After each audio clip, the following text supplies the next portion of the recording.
Seja bem-vindo a mais um Olho no Olho. Hoje recebendo uma convidada especial, Áurea, uma vereadora Áurea. Tudo bem, Áurea? Tudo bem, e vocês? Graças a Deus. Gostaria que você contasse pra gente como que foi sua infância, onde você nasceu, quando? Bom, eu nasci, na verdade, na cidade de Coronel Macedo, no bairro dos Domingues, né? Um bairro próximo à cidade de Coronel Macedo, entre Itaporanga, Taquarituba, aquela região ali. Eu morei no sítio até os meus 8 anos, né? A minha infância foi uma infância assim, uma infância sofrida nos dias de hoje, né? Comparar nos dias de hoje, mas ao mesmo tempo uma infância boa, porque nós não tínhamos assim contato com televisão, nós não tínhamos contato com internet, nem existia essas coisas. Nosso contato era realmente com a natureza, né? E isso faz uma diferença muito grande na vida de qualquer criança. Certo. E como que era a convivência com seus pais, com seus irmãos? Na verdade, eu sou de família pequena, eu tenho um irmão e uma irmã. Nós somos em 3. As amizades que a gente tinha eram dos amigos que moravam próximo às nossas casas, até os 8 anos.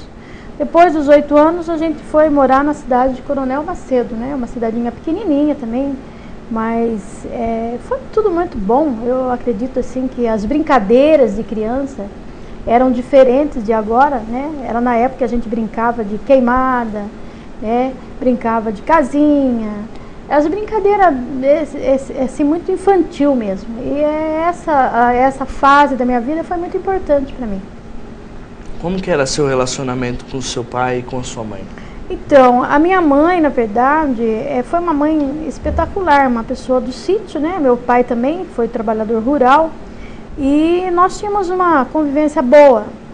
Como eu digo, nós éramos adolescente, criança e adolescente, numa fase onde a gente não ouvia falar nas drogas. Existia, mas era muito lento, né, esse processo das drogas. Então nós tivemos uma convivência muito boa, embora meus pais chegaram a separar. E eu fiquei morando com a minha mãe, eu, minha irmã e meu irmão.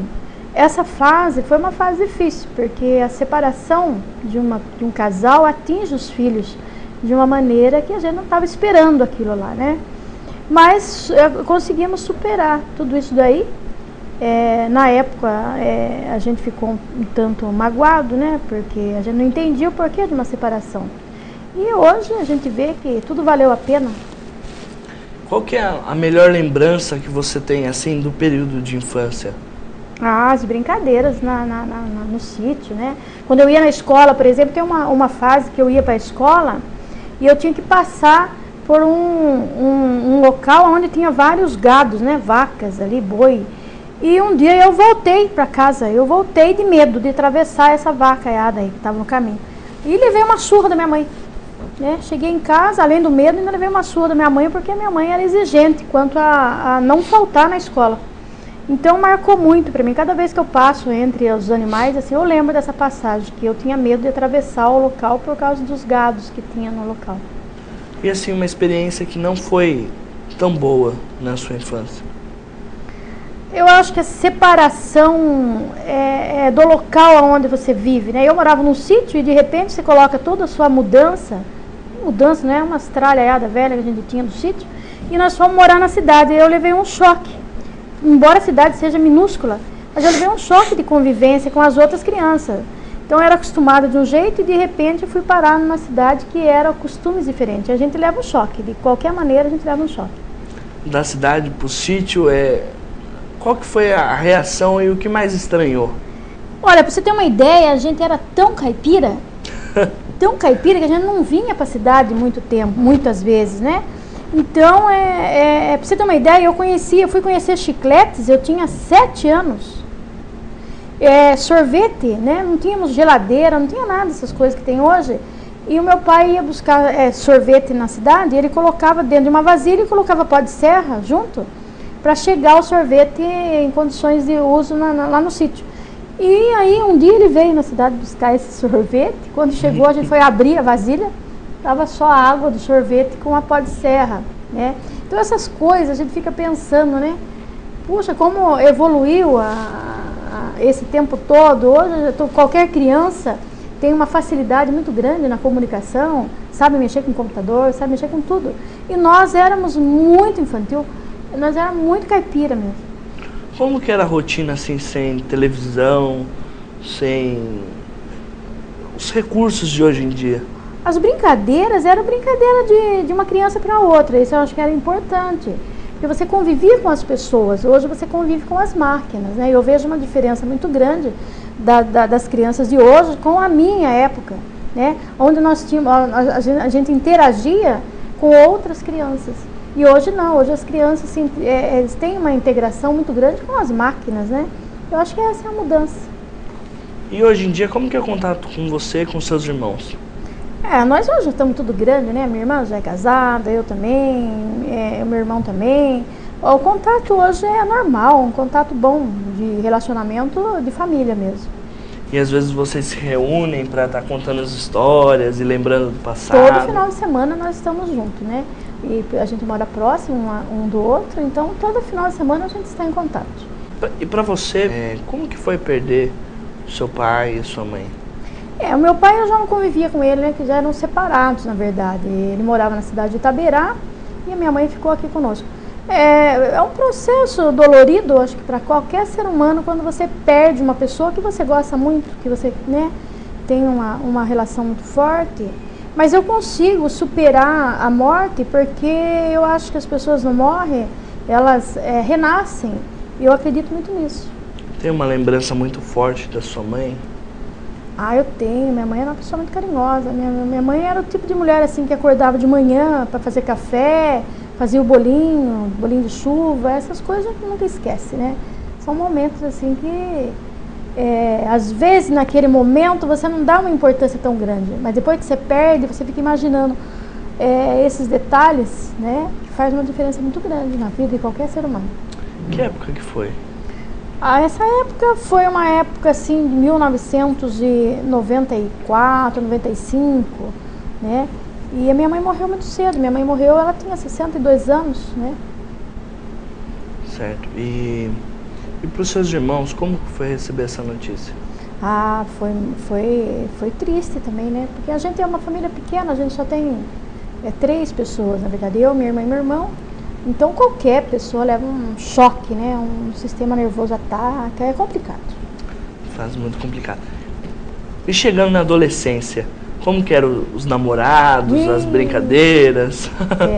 A adolescência também era o horário, né? Eu tinha muito problema de horário. Por exemplo, a gente saía 10 horas da noite, nós tínhamos que voltar para casa.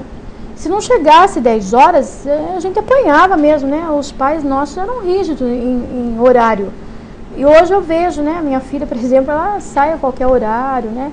E na minha adolescência era complicado. Você tinha que namorar, e namorar sério, e o namoro era para conhecimento, e a pessoa tinha que namorar para casar.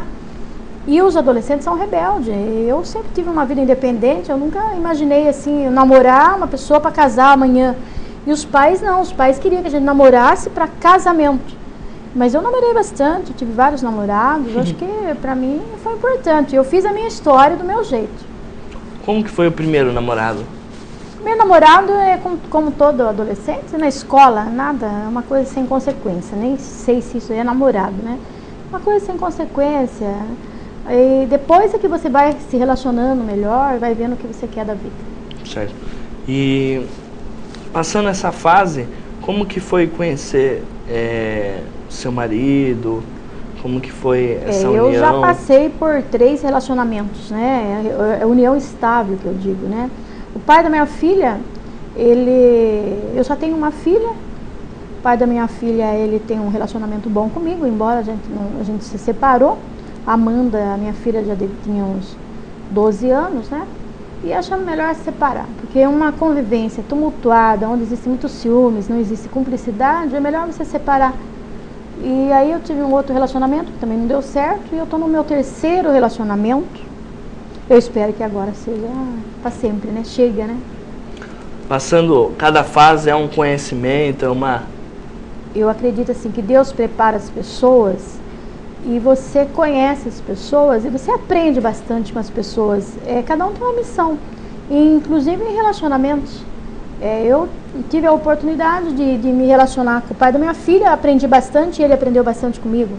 O segundo, a mesma coisa, e com o meu atual relacionamento, a gente aprende, tudo é aprendizado. Eu acho que o relacionamento de pessoas, eu sou uma pessoa muito carente, embora não pareça, mas eu sou carente. Eu preciso estar convivendo com alguém que preencha uma lacuna, né? No caso, é uma carência afetiva, eu imagino. E aí você vai buscando entender essa carência e buscando o companheiro ideal. Como que era a Áurea aluna? Olha, eu sempre fui uma aluna dedicada, né? Eu estudei na escola no Zumira de Oliveira, eu estudei no Nicota Soares, no antigo Escola do Comércio. Eu sempre me dediquei, né? Aquilo que eu pego, eu executo. Na escola a gente sempre tem aquela matéria que a gente não gosta, aquele professor mais chato. Como que era pra você? Assim, qual que era a sua matéria preferida, seu professor mais chato? Eu gosto sempre de história, né? Porque eu gosto de ler bastante a história do Brasil, histórias, né? Eu adoro história. Eu não gosto de matemática, como qualquer pessoa, acho que a maioria não gosta de matemática, embora faça parte. Mas professores todos foram professores exemplares para mim, tiveram uma participação muito boa. Todos estavam à disposição. Hoje eu imagino, né, o que é a dificuldade de ser um professor também, né? A gente tem que tirar o chapéu para os nossos professores. Eu não tenho nenhuma lembrança assim que me marcou negativamente. Foi uma fase gostosa? Ai, maravilhosa. Se eu pudesse voltar, eu voltaria de novo. E como foi para você ser mãe? Mãe é um processo, assim, para mim, eu não planejei, né, nada planejado. Então, de repente, eu engravidei e, na verdade, a minha filha é uma filha maravilhosa, né? A Amanda não me dá trabalho, é uma menina abençoada por Deus, é tudo que eu pedia para Deus. Que fosse realmente uma pessoa dedicada, uma menina atenciosa, e ela é tudo isso. E ser mãe, eu acho que toda mulher deveria ter essa experiência de ser mãe. Porque você tem que deixar uma parte sua nesse mundo, né? Porque esse mundo é tão passageiro, as coisas são tão rápidas. Você deixa alguém ali como sangue seu, é importante. Mudou muita coisa depois dessa fase? Muda, você tem mais responsabilidade. Tudo que você vai fazer, a mulher vai fazer, ela pensa primeiro na criança, né? No filho. Se eu vou comprar uma roupa, primeiro eu tenho que ver se a minha criança tem aquela roupa. Se eu for fazer uma viagem, primeiro eu tenho que me preparar, eu tenho que me organizar, porque eu tenho aquela criança. Então muda bastante a sua vida devido a isso, é mais responsabilidade.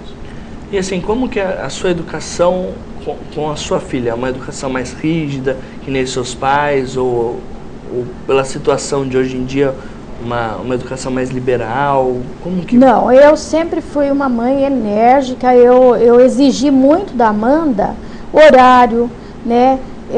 Ela tinha horário para chegar, eu não gostava que ela chegasse tarde, em alguns locais que eu não deixava ela ir, sempre fiquei atenta às amizades que ela tinha, embora eu eduquei a Amanda da seguinte forma: seja amiga de todos, mas para você caminhar junto, você escolha as suas amizades, pessoas que não se envolvam com drogas.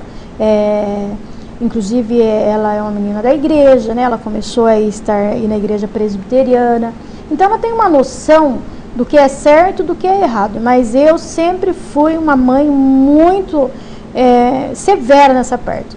Eu acompanhava minha filha na faculdade. Ela começou a fazer faculdade e eu ia lá ver se realmente ela estava na aula. Então, eu acho que isso daí valeu a pena, assim. Eu me estressava, eu cheguei, às vezes, a entrar em parafuso. Até falei, pô, será que eu estou certa? Mas eu acho que valeu a pena. Hoje ela está formada, ela é enfermeira, trabalha na Santa Casa. Então acho que valeu a pena, sim. Que se eu tivesse vacilado nessa parte, quem sabe ela, né, estaria em companhias aí não próprias para a idade dela, e muita coisa pode rolar.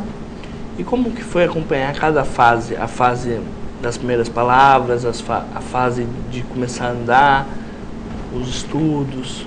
Eu sempre fui uma pessoa que trabalhei fora, eu trabalho fora a minha vida toda. Então, eu trabalhava no sindicato, quando eu tive a Amanda, eu levava a Amanda comigo. né? Então eu amamentei a Amanda até 1 ano e pouco. Então eu levava ela comigo no trabalho. Aonde eu ia, a Amanda estava colada comigo. E depois que passou a fase da amamentação, aí que eu deixava a Amanda com a minha mãe, para mim poder trabalhar. Mas eu acompanhei todas as fases, né? Da melhor maneira que eu pude, do jeito que eu pude.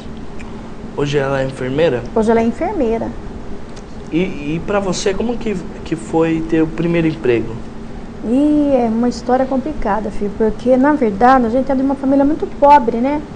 Não tinha condições financeiras. E quando a gente veio embora de Coronel Macedo para Itapeva, eu ainda era menina, o que que houve? O meu pai, ele não tinha condições, né, financeiras de colocar na escola, de comprar material, de comprar roupa, calçado, alimentação, essas coisas todas, era muito difícil as coisas. E aí ele arrumou um emprego para mim. O meu primeiro emprego foi de empregada doméstica. Então ele arrumou um local para mim trabalhar e falou para a mulher assim, olha, eu quero que a senhora ensine ela a trabalhar e não precisa pagar nada. E fica aí, né? E eu fiquei 1 ano quase na casa dessa família, e ela me pagava, ela dava alguma coisa para mim, dinheiro, essas coisas, né? E é onde eu comprava minhas roupas. Então desde cedo eu tive que me virar. Ou eu me virava, ou eu não saía do lugar. Então o meu primeiro emprego foi de empregada doméstica. E como que foi, em seguida, se inserir no mercado de trabalho? Na verdade, eu trabalhei muito tempo de empregada doméstica. Eu trabalhei nessa casa, depois eu trabalhei numa outra casa, né? Então, a primeira coisa que eu tive de fazer é trabalhar de empregada doméstica. Depois eu trabalhei numa padaria, né? Aí eu fui conhecendo pessoas, fui procurando emprego. Aí trabalhei numa casa de uma loja de pneus, Itapeva. Depois eu entrei no sindicato, né, através do Romeu Geminiani, ele me convidou para trabalhar no sindicato.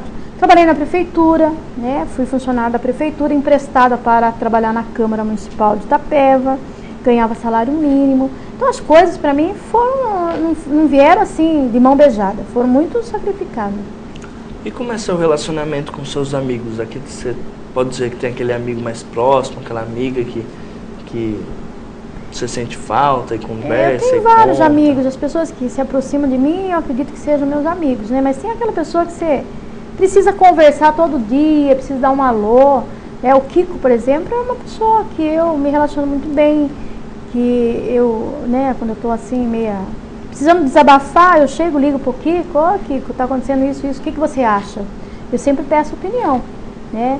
Tenho a Heloísa também, que é uma amiga confidencial. Eu acho que é importante você ter algumas pessoas que você confia de fato. E como que surgiu esse amor por Itapeva e pela política? Então, a política, na verdade, desde o momento que eu trabalhei no sindicato, eu me dediquei ao sindicato, eu participei de conselhos, eu fui a primeira presidente do Conselho Municipal dos Direitos da Criança e Adolescente de Itapeva, logo quando criaram o Estatuto da Criança. Trabalhei junto com a Pastoral da Criança, com movimentos sociais, o MST, né? Eu era parceira dessas pessoas. Eu sempre admirei as pessoas que são guerreiras, no bom sentido, de batalhar por aquilo para melhorar a situação das pessoas. Então, a partir do momento que eu entrei a trabalhar no sindicato, eu era muito participativa e eu fiscalizava. Eu acordava às 5 horas da manhã, junto com o pessoal do sindicato, nós íamos fiscalizar os caminhões de boia fria. Então, às 5 horas da manhã, a gente estava em cima dos caminhões de boia fria para ver a situação daquelas famílias que trabalhavam de boia fria.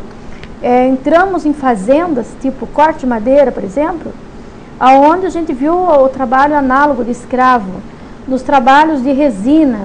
E participei da primeira greve que saiu aqui em Itapeva, dos trabalhadores rurais, contra a grande empresa Eucatex, na época, em 89.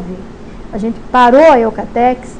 E foi assim um trabalho muito importante, porque eu sempre consegui trabalhar com as pessoas mais simples, né, que seriam os trabalhadores rurais, trabalhador que trabalha na madeira, na resina, no tomate. Então a gente teve uma participação muito importante nas decisões que melhoraram para os trabalhadores. Por exemplo, na Eucatex nós participamos da greve por melhores salários, pelo pagamento das horas rodoviárias, que era a hora de ida e a hora de volta dos trabalhadores que não recebiam. Trabalhamos com o pessoal do tomate para melhorar a situação do pessoal do tomate. Muita gente, vocês não têm noção, muitas crianças daquela época hoje são jovens que têm problemas de saúde devido ao uso indevido de veneno, veneno fortíssimo. Resina, a gente trabalhou muito em cima disso, né? Aí tinha os companheiros da luta, né? Os movimentos sociais, eram os sindicatos, a pastoral da terra, a pastoral da criança, né? Setembrina, Jair Carvalho, Israel. Nós trabalhávamos em conjunto, era um grupo de pessoas que saía a campo para trabalhar, para melhorar as condições daquelas pessoas que viviam em situações muito ruins, muito difíceis. O pessoal que trabalhava no carvão, por exemplo, era uma situação dolosa para as pessoas. Imagina você trabalhar no carvão. Um dia eu cheguei numa carvoaria, eu levei um susto de ver aquelas pessoas todas negras, com aquele carvão no olho, né, sem máscara, sem nenhuma condição, sem registro em carteira. Eram crianças trabalhando, então era complicado. Então foi uma experiência maravilhosa que eu tive. E logo em seguida, como que foi? Aí eu fui convidada, né, pelo vereador Peixe para participar da eleição. Na verdade, o Peixe, ele queria eu como para somar junto para ele se eleger pelo PPS. Eu fui eleita pelo PPS. E no dia da eleição, olha só a confusão que deu. Eu tive mais voto que o Peixe, né? Então ficou aquela torcida.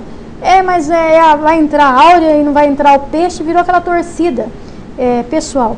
E eu e ele entramos pelos votos, nós dois se elegemos, então eu fui eleita pelo PPS. Eu só me desliguei do PPS por motivos assim eu acreditava numa coisa, o PPS daqui na época acreditou em outra, eu acabei saindo do PPS e fui para o PTB. O PTB era comandado pelo Vilmar Matos, e é onde eu continuo até hoje, com o meu 4º mandato, né? 1 mandato pelo PPS e 3 mandatos pelo PTB. Assim, no futuro, como a vereadora gostaria de ser lembrada? Eu vivo o momento, né? Eu não penso amanhã ou depois o que vai acontecer. Eu acho que as pessoas que têm o coração aberto, não tenho maldade nenhuma, não tenho preconceito, né? Eu quero melhorar cada vez mais. Eu peço a Deus para todos os dias para que faça eu uma pessoa, um ser humano melhor. Eu me preocupo com o amanhã. Se eu viver o amanhã, ótimo. Qual que tem sido a sua luta hoje como vereadora? Eu acho que é pela saúde, para melhorar a situação da saúde pública, né? Eu acredito muito que... Imagine você, doente, em situação assim, de ter que ficar pedindo favor para um, favor para outro, as pessoas tratando a gente de qualquer maneira, de forma estranha, e você doente. Então eu acredito que a minha luta é pela saúde, para melhorar a saúde. Ser vereadora hoje em dia é difícil? Olha, não é difícil, mas também não é fácil, porque nós temos assim o foco que qualquer político, muitas pessoas veem a gente de forma diferente. Como assim? Por exemplo, tem pessoas que pensam que política é tudo igual, são todos estão aí só para ganhar dinheiro, né? As pessoas veem o político de uma forma não muito boa. Mas eu faço a minha parte, eu não me preocupo com esse tipo de pensamento das outras pessoas.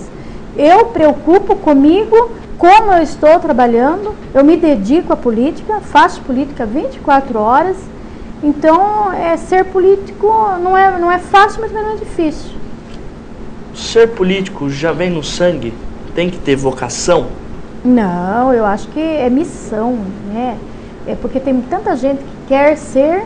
tem condições financeiras de bancar uma campanha política e não consegue. Não sei explicar o que é.